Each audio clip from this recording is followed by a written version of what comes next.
करोड़ों student JEE, NEET, UPSC के exam देते हैं और ये यूनेस्को का कहना है 21वीं सदी में क्रिएटिविटी सबसे बड़ी स्किल है। Competitive exam culture post independent बना था जहाँ पर, लेकिन आज की डेट में कोचिंग क्लासेस हजारों करोड़ों की इंडस्ट्री बन चुकी है। इसमें बच्चों ने मुझे बताया हमारे पास कोई ऑप्शन ही नहीं है रट्टे लगाने की। टाइम की कमी और मेंटल स्ट्रेस के कारण स्टूडेंट बाकी चीजों को एक्सप्लोर कर ही नहीं पाते। सब बच्चों को बिल्कुल भी नहीं होता। रिसर्च मानती है स्टूडेंट। दोस्तों, आपने कभी इस बात पे ध्यान दिया है कि बच्चे इंडिया में सिर्फ कॉम्पिटिटिव एग्जाम की ही तैयारी करने में लगे रहते हैं? क्या एक कॉम्पिटिटिव एग्जाम कल्चर इंडिया की क्रिएटिविटी को मार रहा है या फिर ये जरूरी है इंडिया की सक्सेस के लिए? आज हम इस वीडियो में इस कॉम्प्लेक्स सवाल को समझेंगे। इंडिया का एजुकेशन सिस्टम दुनिया के सबसे कॉम्प्लेक्स एजुकेशन सिस्टम में से एक है। यहाँ पे हर साल करोड़ों स्टूडेंट जेई, नीट, यूपीएससी के एग्जाम देते हैं और ये एग्जाम सिर्फ किताबी ज्ञान नहीं, मेमोरी और एग्जाम स्ट्रेटेजीज को टेस्ट करते हैं। लेकिन क्या ये सिस्टम क्रिएटिविटी को डुबा रहा है?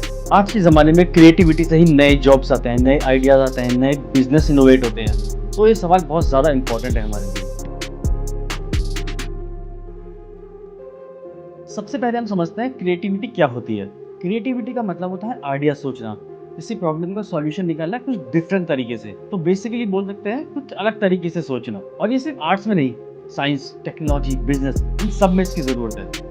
यूनेस्को का कहना है 21वीं सदी में क्रिएटिविटी सबसे बड़ी स्किल है। इमेजिन करिए, इंडिया जहाँ सबसे बड़ा पॉपुलेशन हब है, वहाँ पर अगर हम क्रिएटिविटी को इग्नोर कर दें, इंडिया के फ्यूचर को हम कितना ज़्यादा लिमिट कर रहे हैं। फॉर एग्जाम्पल रतन टाटा, उन्होंने अपनी क्रिएटिविटी और इनोवेटिव आइडियाज से इंडिया की ऑटोमोबाइल इंडस्ट्रीज में काफ़ी ज़्यादा बूम लाया। या फिर डॉक्टर अब्दुल कलाम, जिन्होंने अपनी क्रिएटिविटी और आइडिया से इंडिया की मिसाइल टेक्नोलॉजी में कई सारे नए आइडिया दिए। यस, इन सब के पीछे क्रिएटिविटी ही थी। अब बात करते हैं एग्जाम कल्चर पे। ये competitive exam culture post independent बना था, जहाँ पर एबिलिटी के बेस पर लोगों को जॉब दिए जाते थे। लेकिन आज की डेट में कोचिंग क्लासेस हजारों करोड़ों की इंडस्ट्री बन चुकी है। इसमें हजारों बच्चे हर साल लाखों रुपए फीस देते हैं और उसके बाद भी उनको मिलता है मेंटल प्रेशर और एग्जाम का प्रेशर इतना ज़्यादा कि उनको सिर्फ रट्टे लगाने पड़ते हैं और वो सिर्फ रट्टे लगाने पर डिपेंडेंट है। कुछ बच्चों ने मुझे बताया हमारे पास कोई ऑप्शन ही नहीं है रट्टे लगाने की सिवा। कंपटीशन इतना ज़्यादा बढ़ चुका है, सोचने और समझने का टाइम ही नहीं होता। एक दूसरे स्टूडेंट ने बोला मैं 12-12, 13-13 घंटे पढ़ता हूँ, अपनी हॉबीज़, अपने आइडिया और इन सब चीज़ों के लिए तो टाइम ही नहीं होता।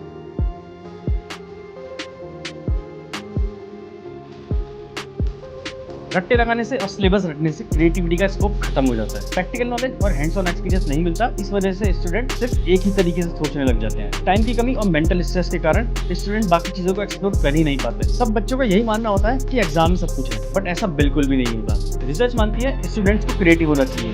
क्रिएटिव स्टूडेंट्स प्रॉब्लम को डिफरेंट तरीके से सोच सकते हैं, उनका डिफरेंट तरीके से सॉल्यूशन निकाल सकते हैं और आगे जाके बड़े अच्छे लीडर बन सकते हैं। अगर मैं आपको एग्जांपल दूं आईआईटीज़ का, पहले के टाइम में आईआईटीज़ और अब के टाइम में आईआईटीज़ में ज़मीन आसमान का फर्क है। आप लोग खुद भी देखोगे वहाँ की प्लेसमेंट पहले और अब कितना फर्क आ चुका है। लोग प्लेस ही नहीं हो पाता आईआईटी की। पहले अगर आप आईआईटी चले गए और आपकी प्लेसमेंट सॉलिड होती थी, और अब आईआईटी के स्टूडेंट्स प्लेस नहीं हो पाते तो बाकी भी बात ही करते हैं।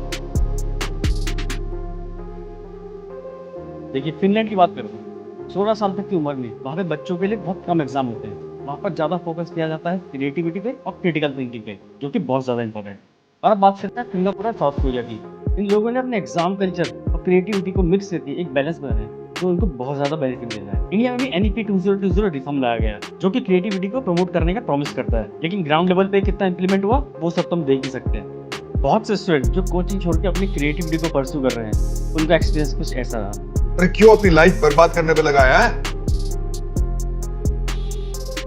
अरे कुछ तो सीख अपने भाई से, बेअकल। हूँ यार, मैं बेअकल हूँ, मैं नालायक। पर नहीं पढ़ना मुझे, तो नहीं करनी आईआईटी। मेरा जो मन है वो ना करूँ मैं। अच्छा, ऐसे बात करते हैं? मम्मी आप नहीं बोलते ना, जिस चीज में खुशी मिलती है वो कर, मैं संभाल लूंगी। रजत, सोल्यूशन क्या है? करिकुलर रिफॉर्म, जिसमें प्रोजेक्ट बेस्ड और इंक्वायरी ड्रिवन लर्निंग है। एग्जाम की फ्रीक्वेंसी कम हो, आर्ट्स और स्पोर्ट्स को इंकरेज किया जाए, टेक्नोलॉजी का यूज करके पर्सनलाइज्ड लर्निंग ऑप्शन हो, कोचिंग इंडस्ट्री को भी नए तरीके से रेगुलेट किया जाए। ऐसे नहीं कि कोई भी नया इंस्टीट्यूट खुले और जितना मर्जी पैसा मांग ले। दोस्तों, इंडिया का एग्जाम कल्चर बदल सकता है अगर हम क्रिएटिविटी को इंपॉर्टेंस दें। मार्क्स इंपॉर्टेंट है, पर उतना ही इंपॉर्टेंट है आपका पैशन और आपकी इनोवेशन। अगर आपको ये वीडियो पसंद आए तो इसको लाइक करें, शेयर करें और इस पेज को सब्सक्राइब करें और अपना पॉइंट ऑफ व्यू जरूर बताएं इस एग्जाम कल्चर के बारे में। Thank you so much.